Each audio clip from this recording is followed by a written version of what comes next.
Bonjour à tous ceux qui connaissent le Seigneur Jésus-Christ, mais à tous ceux qui ne connaissent pas aussi le Seigneur Jésus-Christ, parce que ce message s'adresse à tout le monde. Est-ce que vous savez que si vous appartenez au Seigneur Jésus-Christ, vous êtes un promoteur de la vie?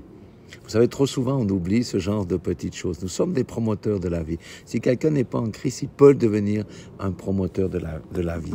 Mais avant de ça, j'aimerais vous parler du réchauffement climatique. Non, ce n'est pas un discours écologique, c'est pour vous expliquer que aujourd'hui, un des grands problèmes que nous avons, c'est le dioxyde de carbone que nous produisons.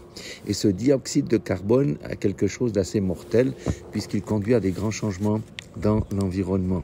On peut mourir d'intoxication de dioxyde de carbone. Mais est-ce que vous savez que Dieu est tellement intelligent, et c'est le Dieu qui a créé la science, il est extraordinaire. Il avait prévu qu'on allait prévoir aussi de la dioxyde de carbone, aussi il a apporté une réponse absolument extraordinaire par les plantes, par les forêts. Vous savez qu'on dit que les forêts produisent de l'oxygène et absorbent le dioxyde de carbone. Comment ça c'est possible? Je vous mettrai ce petit schéma. Pour que le dioxyde de carbone qui est ici soit transformé en oxygène, l'oxygène c'est la vie, il faut de la lumière. Sans lumière, la photosynthèse ne peut pas se faire et il faut de l'eau. Il faut que les racines de la plante aient accès à l'eau. Donc s'il y a la lumière, s'il y a l'accès à l'eau, s'il y a la chlorophylle, c'est ce qui donne la couleur verte, c'est le pigment, eh bien toutes les conditions sont réunies pour transformer le dioxyde de carbone, ça veut dire cette grande pollution, et la transformer en oxygène. C'est assez fabuleux. Alors, du point de vue spirituel, qu'est-ce que ça nous dit? Quand je dis que les chrétiens, nous sommes les promoteurs de la vie, eh bien, le dioxyde de carbone représente le péché dans l'environnement dans lequel nous nous trouvons. Le péché, c'est la jalousie, le péché, c'est la maladie, le péché, c'est les tourments des démons, le péché, c'est toutes sortes de choses qui amènent une dégradation dans la vie d'une personne, c'est son environnement. Et le chrétien, puisque le Seigneur nous a dit que nous avions l'autorité sur les démons, le pouvoir de changer les circonstances et toutes ces choses, eh bien, nous pouvons venir au secours de ces personnes qui sont en train de se dégrader sous l'influence mauvaise du péché. Alors, du point de vue spirituel, la lumière, qui est la lumière du monde? C'est Jésus, il a dit, je suis la lumière du monde. Mais quand il est parti, il a dit, vous êtes la lumière du monde. Première condition, quelqu'un qui marche dans la parole de Dieu, qui demeure dans la parole de Dieu et en qui Jésus demeure, il est la lumière du monde. Il est là pour apporter un éclairage. Et la lumière chasse les ténèbres. La deuxième des choses, l'eau. L'eau, c'est la parole de Dieu. Quelque part, il est dit qu'on est lavé par l'eau de la parole. Nous sommes sanctifiés par la parole de Dieu. L'eau, c'est la parole. Et l'eau, c'est la vie. Sans eau, on ne peut pas avoir de vie sur la terre. Donc, le chrétien, ou le disciple, devrais-je dire, il vit dans la lumière. Il n'a point de péché caché, il n'a point de vie cachée. Et il a sa vie fondée sur la parole de Dieu. Maintenant, la chlorophylle, parce qu'il faut la chlorophylle pour réaliser la photosynthèse. La chlorophylle, qu'est-ce que la chlorophylle? C'est le Saint-Esprit de Dieu. Et le Saint-Esprit, il est l'Esprit et la vie. Alléluia. Alléluia. Ce qui fait que lorsque nous avons ces trois éléments qui se combinent dans la vie de quelqu'un, eh bien, à ce moment-là, nous pouvons prier avec assurance pour les malades. Nous pouvons prendre autorité sur les démons.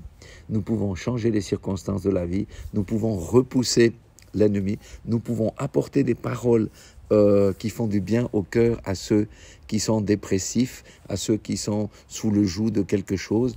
On peut consoler les gens et nous sommes des porteurs de vie parce qu'on amène la joie là où il y avait la dépression. On amène la lumière là où il y avait les ténèbres. On sort les gens de prison. C'est ça que le Seigneur nous a destinés à être.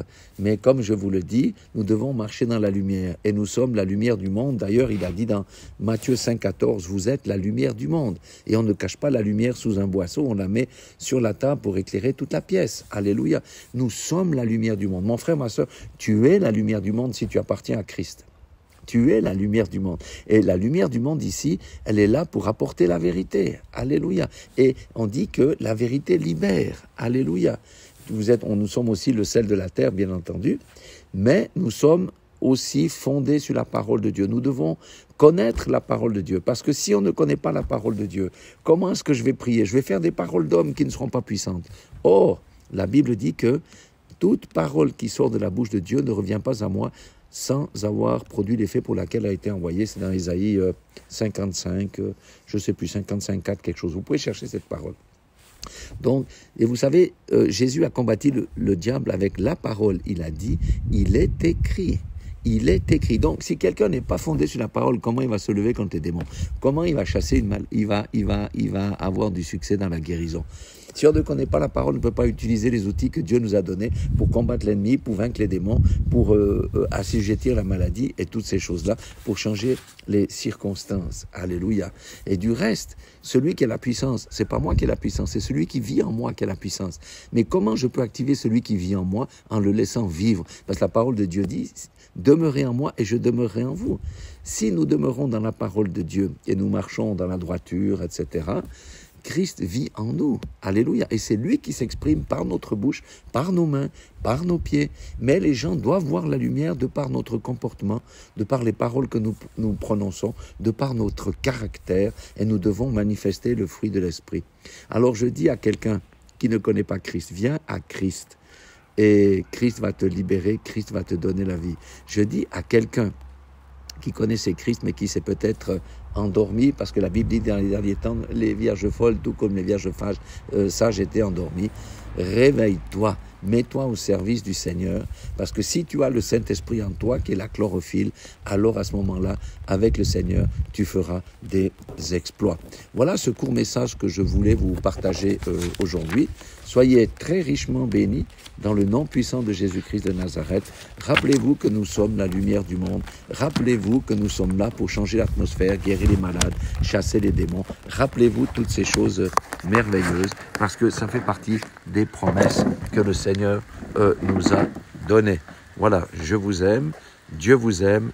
N'oubliez pas qui vous êtes en Christ, retrouvez vos racines, plantez-vous dans la parole, laissez-vous arroser par le Saint-Esprit et nous serons des promoteurs de la vie. Que Dieu vous bénisse.